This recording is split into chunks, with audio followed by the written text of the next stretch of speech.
manifestation ties right into astrology because it's a science of timing. So when you're manifesting, you need to know what time you're in, what time it is, as in what cycle. So this is just going to be something real brief. It's just an opening volley into the world of manifestation from my perspective, my humble perspective. And so what I'm going to do first is I'm going to try to share my screen. So you're going to kind of get the experience of what it's like when I do a reading too, because I write on the screen while I'm doing readings.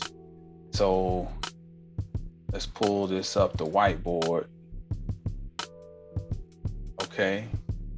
And hopefully my stylus is going to be working today. The first thing I have, like the title says, 6 things I want to talk about. 6 things. First thing is that we are in the year 2022. So the first thing we want to talk about with 2022 is that, as you know, this adds up to 6 in simple numerology. Now, the number 6 means partly that things are formed, okay? So I'm going to go and refer to the Bible here.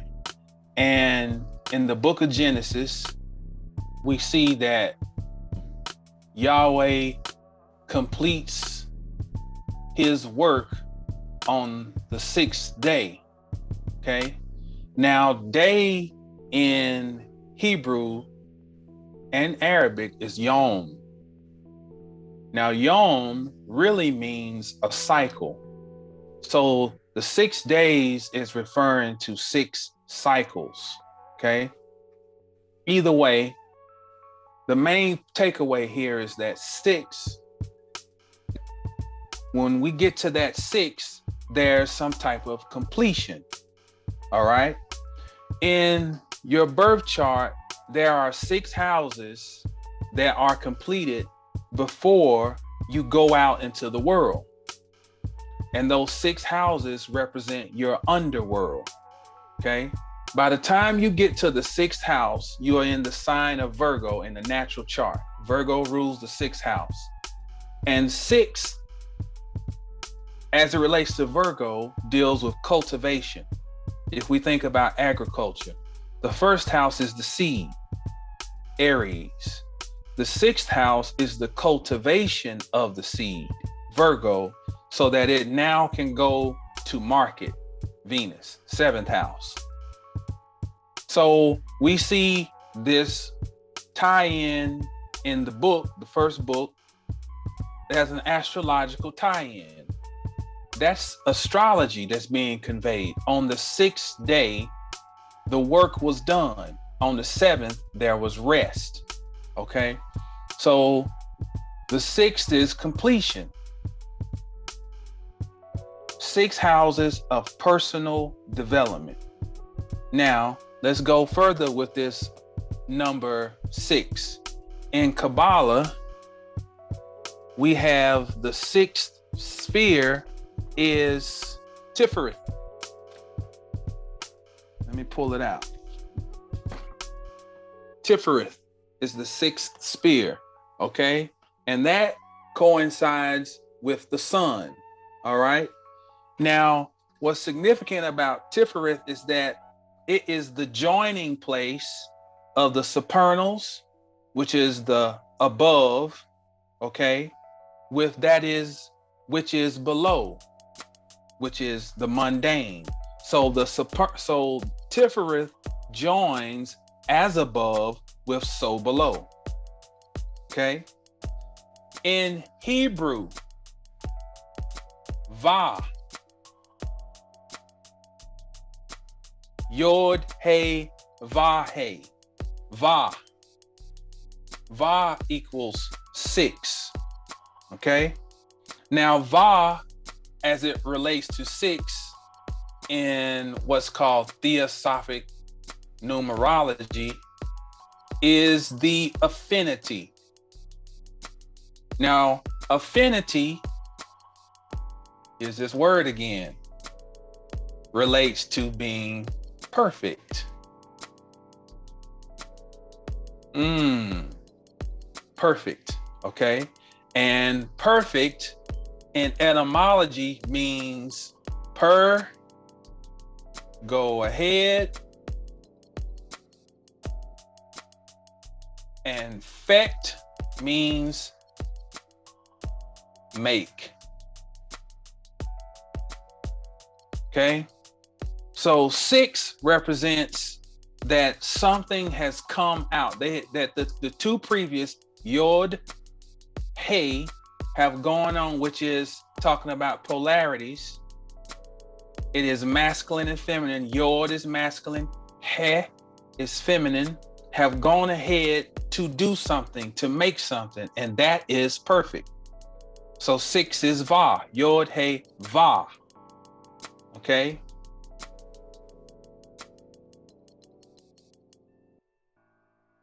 Got all that. We're going to erase this. We're going to keep going with this number 6. Okay. As we go further into the symbolism behind this thing. Okay. Okay. The next thing is that if we look at the number 6, the number 6 looks like the letter B. Okay. B is the first letter in some key words. One being birth. The other being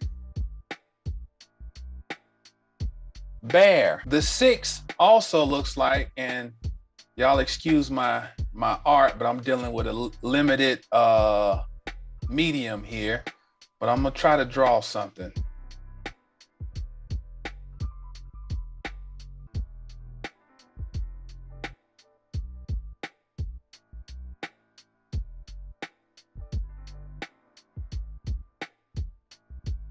That's supposed to be a pregnant woman. Okay. B, belly. The number 6, remember 6 is Va. Something has been birthed from Yod and Hey. Okay. 6 looks like the letter B. There's clues there of something greater. B as in birth, B as in bear, B as in belly. Okay. I put all this together in my head to come to the conclusion that 2022 is a year of birth. Ultimately, it's a birthing year. Okay. When we have a birth, there will be, first of all, when there's bearing, when there's any bearing of something, carrying, you know, as in a life, there has to be water. And when it is time for the birth, then the water will burst. Why is it so important right now for us to be having this conversation? It's because this is a year, not just theoretically, it literally is a year of birth and of water, because these two planets, this is Jupiter and this is Neptune. They are doing something rare. They are forming a conjunction. That symbol means conjunction in the sign of Pisces. Okay. Now this only happens every 166 years. It's happening this year in April. So Jupiter expands things, makes them big. Neptune dissolves. It's water. So there's excess water. Ties in again to the concept of this being a year of birth. The number 6 also coincides with the word sex. Sex means 6.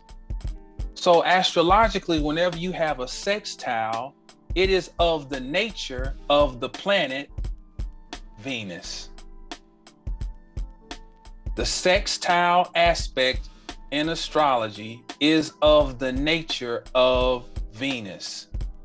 Venus is 2 symbols combined. Venus is actually the same symbol as the Ankh. It's Venus. And what that symbol is showing is spirit, this circle, combined with matter. Okay? Venus is the ultimate symbol of life, because Venus is about love, amongst other things. Love. And the love is the necessary ingredient to create life. So Venus combines spirit with matter and creates desire, so that between those two, something else can emerge. All right? So that's one thing, first thing to know before manifesting, is to understand the significance of the year that we're in and the energy patterns and frequencies that are behind this year. Why this year is so monumental. What needs to be known is that leisure should be the center of your life. And I know everybody's different, but what I'm going to do is go into the real meaning of leisure, because when we look at the real meaning of leisure, we'll see why I say this should apply to everybody. Make leisure the center of your life. Become a true elitist, because an elitist is someone who experiences, indulges in, and appreciates leisure. Now, here's the thing. Leisure is not what we necessarily think it is. Leisure is not taking a trip to Monaco. Leisure is not going to lie on the beaches of Cabo or whatever. We've been conditioned to think that is leisure. I want to read you something about this word. The word leisure ties into the word school. When you look up the etymology of the word school, it means seize, hold, have, pause. Greek, skydios, holding briefly on the spur of the moment. French, esquisse, skull. And then this word, as you go through the tree of alliteration, we get this word. School breaks down to this, okay? And it is defined by this word.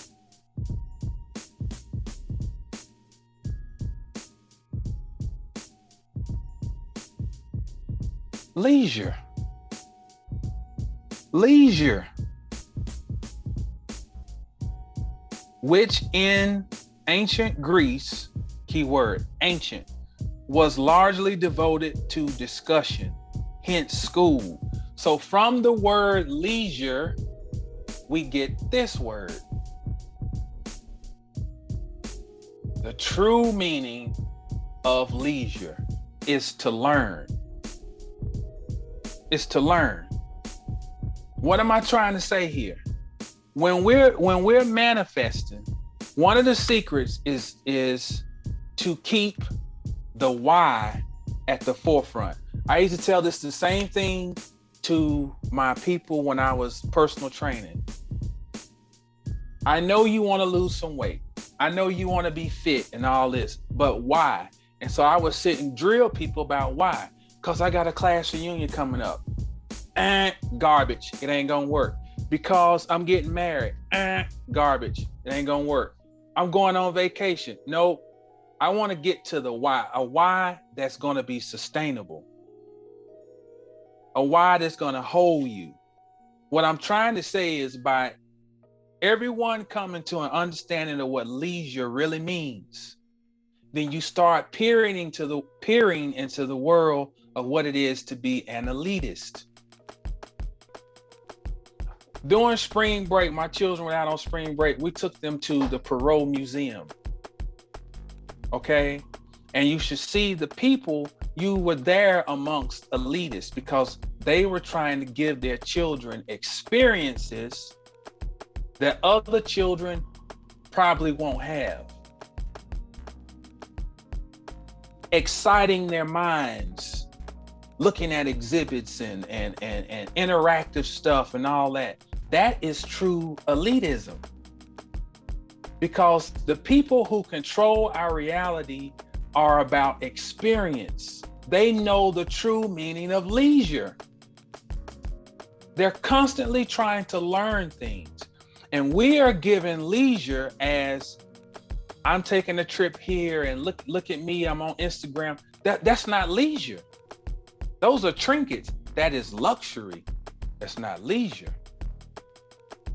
If you're trying to manifest a reality that allows you to have leisure, meaning you have the comfort to not always be scrapping for a coin to try to get by, and you're looking to manifest a reality where you have the freedom to pursue leisure, now we talking about something. And this leads me into number 3, because what I'm trying to say is this. Part of manifestation is not about manifesting things and stuff. It's about manifesting a state. What do I mean by that? Not manifesting things, but manifesting states. There's a difference. Okay, in Hebrew, the number 1, grammatically, the number 1 is an adjective. The word for one, I think it's wahad. Or I may be thinking Arabic. Wahad. Okay, but either way, it is, I think wahad is the same in Hebrew and Arabic. Okay, 1 is an adjective. Okay, the numbers 2 through 10 are nouns. Okay, and then above that all is 0 is a verb.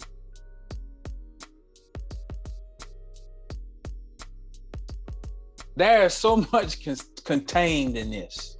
Okay, the character Eve coincides with 0. She's potential.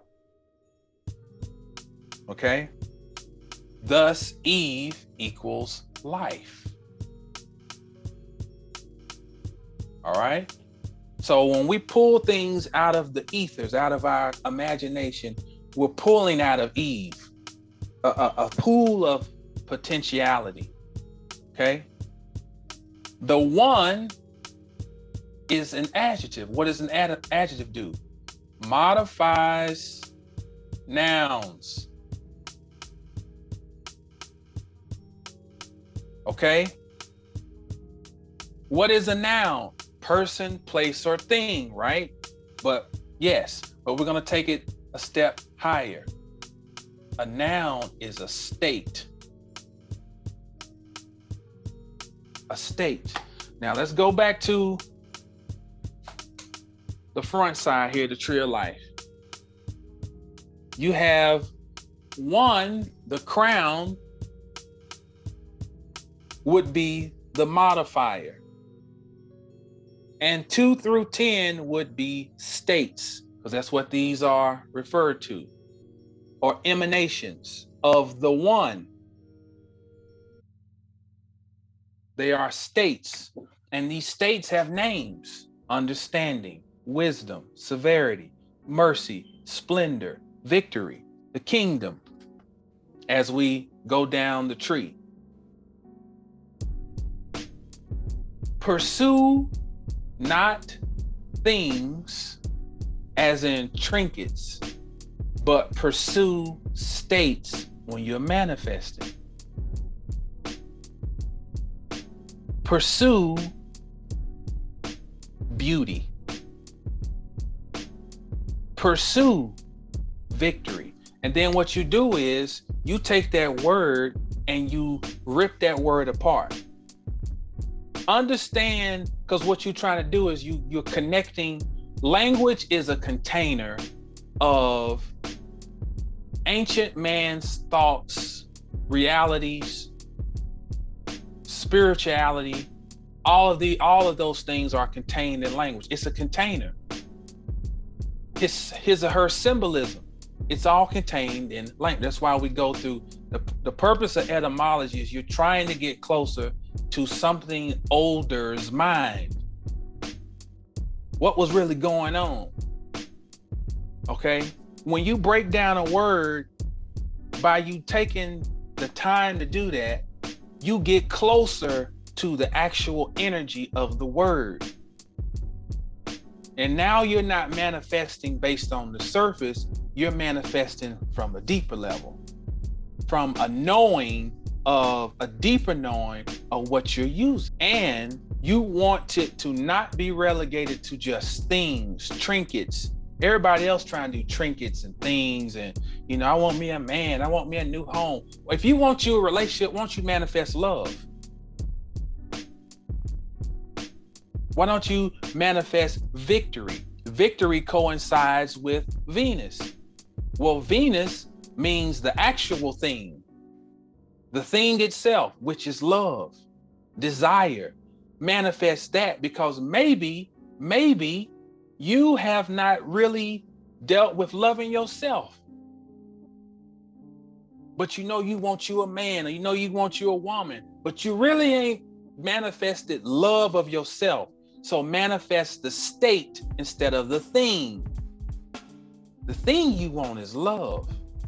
And leave it at that one word and be open to how it comes so that you can manifest the relationship. 4, Manuka. Manuka is, when we think of Manuka, we think of honey, the good honey, with the healing properties, the good honey, Manuka. Okay, it turns out that's really a Cometian or Egyptian word, Manuka. Okay, and it actually would be Manuk.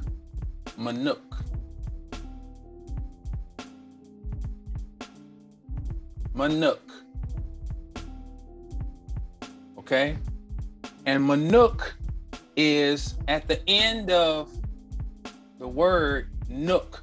Nook coincides with this symbol again, the Ankh, because the Ankh is the Anuk. Look, Ankh. Ankh is Anuk. Okay, just remove the vowel. You have Nook, Anuk. Okay. Man, the root of it, MN. This is a dynamic root. A lot of stuff attached to it. That is the root of the word manifestation, man. So in one sense, man refers to hand. Okay. Manure, management, manipulate, hands. Okay. That MN also refers to man. Man as a race, the race of man, the race of Adam, man. It refers to the moon. Now, when we talk about the moon, we're now talking about water. Here we go again, water. And remember, the Ankh is the same as Venus, where spirit combines with matter. Spirit is fire. Matter is water. Okay? So here's the science hidden in just our alphabet. Here's an arc, right? At the top, we have A, B. And we know Abba is the Father. So there's the fire at the top. At the bottom of the arc, we have M and N, because I'm reading it from right to left. And this is Ma. This is the feminine. This is the water. Okay? Triangle pointing down. That's the feminine. So to make sense of this, the M and the N, separate or conjoined, form the framework of hundreds of words relating to the condition of spirit, energy when immersed in water. Energy when, spirit energy, I should say, when immersed in water. And what is the purpose of it? For a nook. Life. Thus we get the word manuk, a manuk. And that word manuk means firm, stable. Once again, we come back to making something. Thus we see the correlation with the potter. The potter is looking to make something. Manuk. So it is part of our destiny in this physical container to make something. Manifestation is not something that's just woo, all out there. It is your birthright because you manifest it anyway.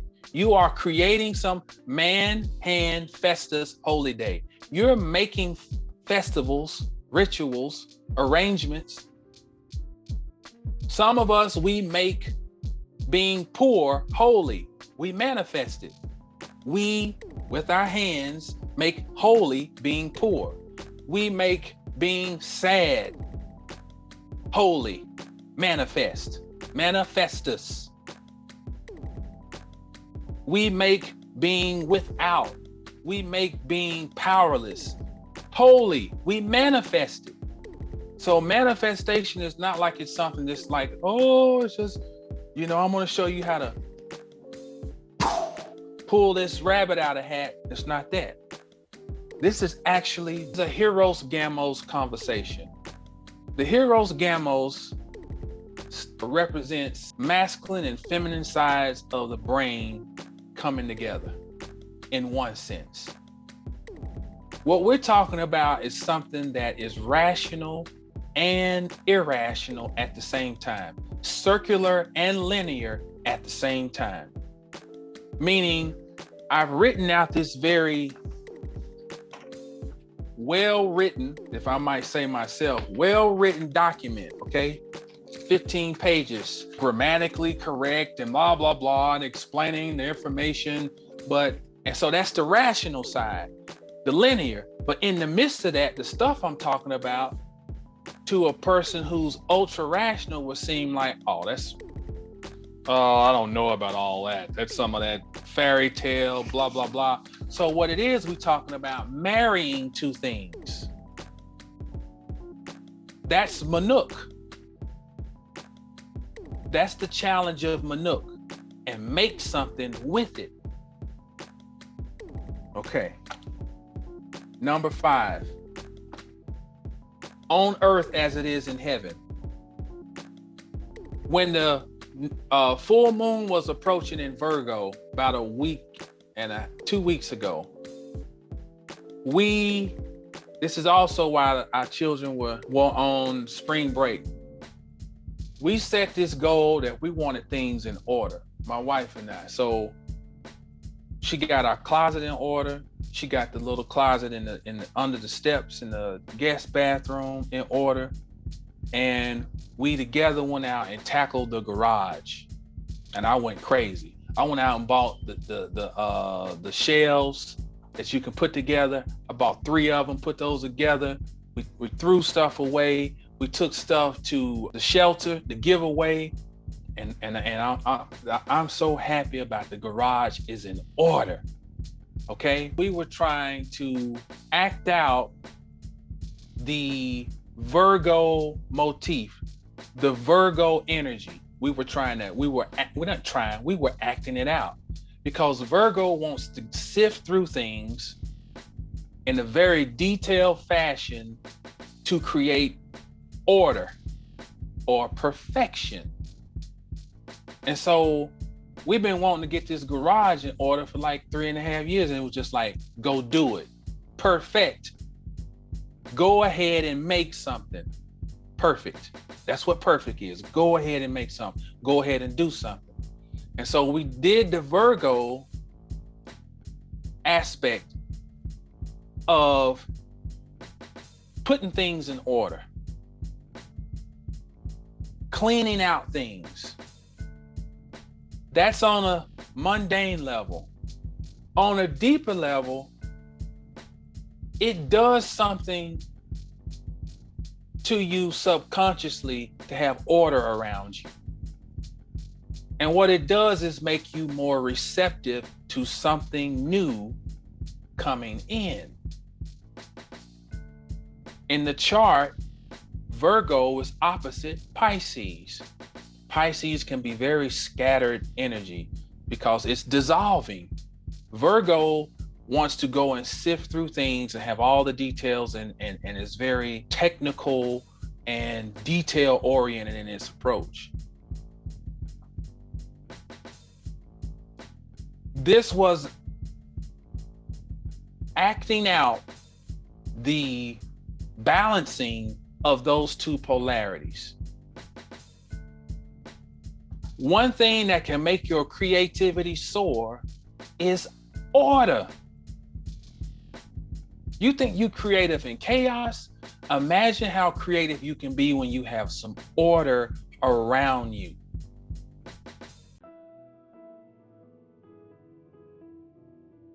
So even though the full moon in Virgo has passed, this is something that needs to be done, period. Before you start working to manifest something that you want, that you consciously want to pull to you, you have to prepare the vessel. And you'll see there's a section in here about preparing the vessel in this document. How am I going to bake a cake in a dirty pan? How am I going to get the best rising effect in a dirty oven? I have to prepare the vessel to do the work that I want or to receive. Keeping in mind that 2022 is a year of birth, bearing something. So it's interesting in Kabbalah that the sphere of number 3, Binah, is referred to as Amma, the mother. But in Binah, that Amma is referred to as the barren mother. Everything, there's nothing there. She's barren. It doesn't seem like there's any potential of fruit being born. And so there's this thing of emptying out to make room to receive, because after Binah, number 3, you have Hesed, number 4, which is mercy, which is ruled by Jupiter. Jupiter is about gifts. So there's this absence, and then there's a gift, which shows that space needs to be made. There needs to be space voided out so that something can be received. And when you do the physical act of straightening up your environment, you are subconsciously triggering the space to receive something new, something better, something desired.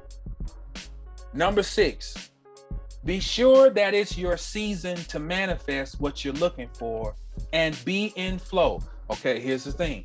I got a whole thing in this document about Saturn, because Saturn is usually not considered to be mystical. But Saturn is quite mystical, because just from the standpoint of any arrangement or ritual you're looking to enact, it needs to be done within the right cycle or time period, which is the realm of Saturn. Okay, be sure again, let me read this again. Be sure that it's your season to manifest what you're looking for and be in flow. 12 years that leads up to where I'm at right now. 12 years of toil, 12 years that some of those years involved loss.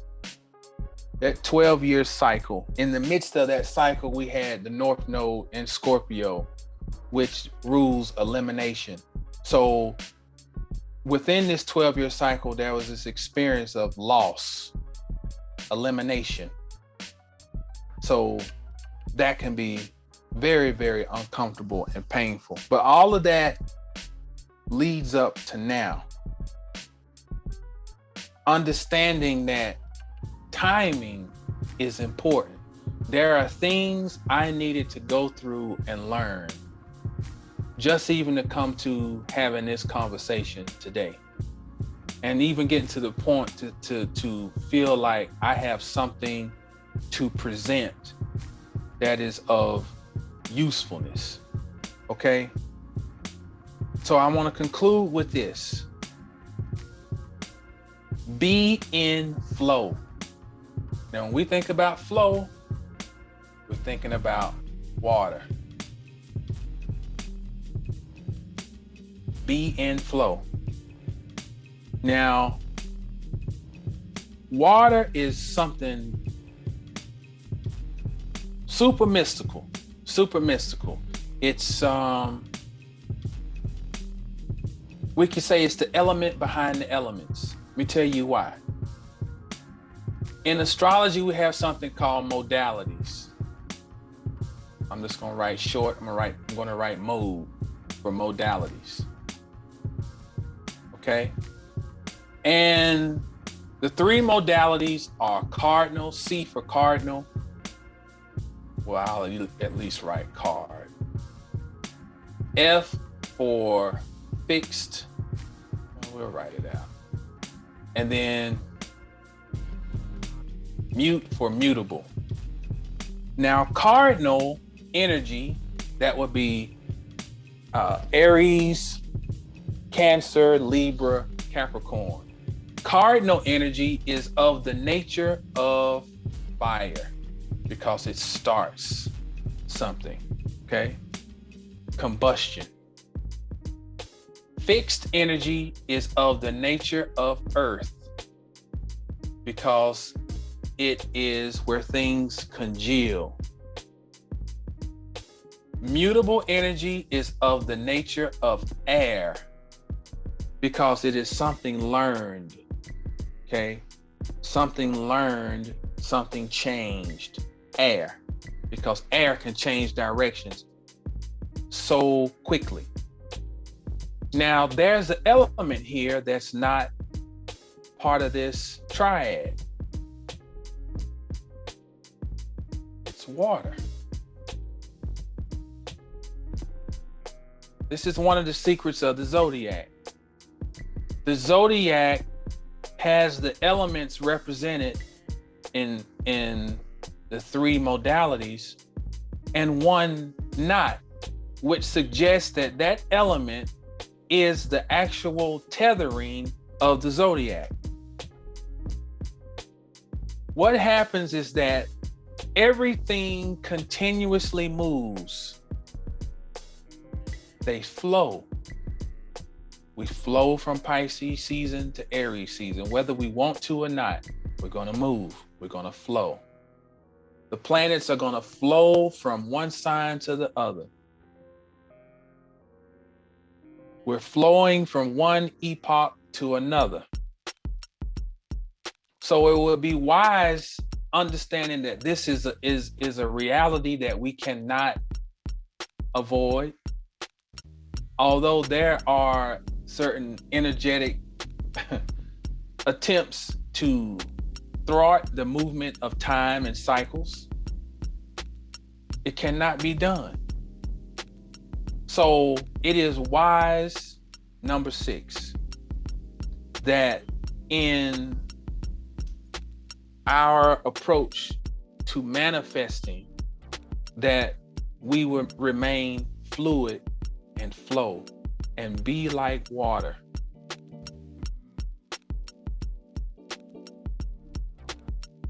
And really, that's what a lot of this has been talking about, being like water. You know, when we're manifesting a state instead of stuff and things, it's an attempt to be in flow. Instead of me manifesting a trip to Madrid, maybe I should manifest the freedom to move about and explore. And that might just lead me to North Dallas. But the thing is, this kind of ties in, and I'm speaking from experience, because I'm a Sagittarius rising. And I want to say this, just put myself on the line. I'm a Sagittarius rising, okay? So Sagittarius is long distance vision. The glyph of Sagittarius is this.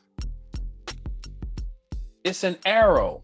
You don't shoot an arrow just to land in front of your feet. The arrow is designed to project far away from where it is projected, or to strike far away from where it's projected, or it's shot. So there's an expectation with Sagittarius. Now look at the word. This is dealing with vision. This out, as in out there. Vision, out there. Okay? I've had to learn to kind of subdue my expectations. Okay? Because the other side of expect, and I'm gonna say this has more to do with Gemini, it's inspect. Close vision.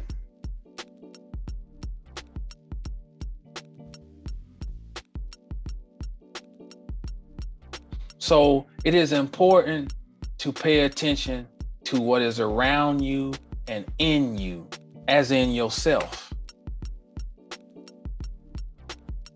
And to not get bogged down with expectation looking too far. Although Sagittarius has its place and its time, it's important to create a vision. But that long distance to get there involves a lot of little short travel in between the actual journey. Being in flow allows us to be more inspective, making up a word, and not overly expective.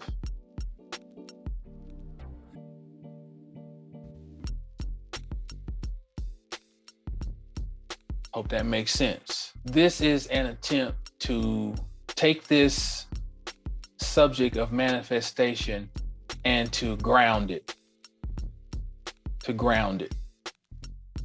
Because the North Node is in Taurus, and Taurus is security in what I have, okay? And as things threaten more security in what I have, we have, collectively, then you will see a lot of I have the secret type of energy.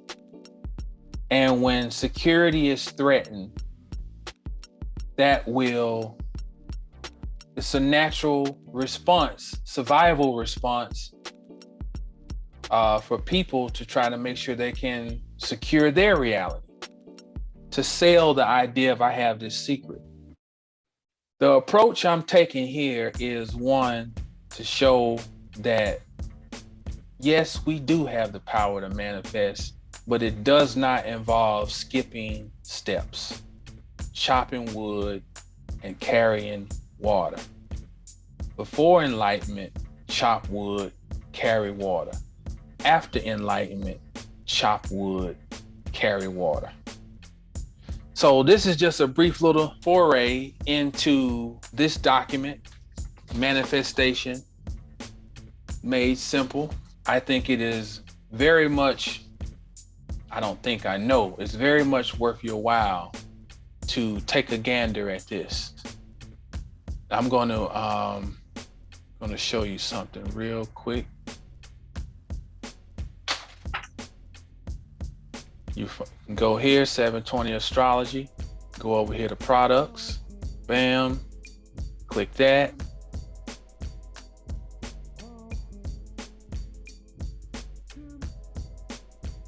Manifestation Made Simple, $19.99. As soon as you make your purchase, it'll be there for download for you.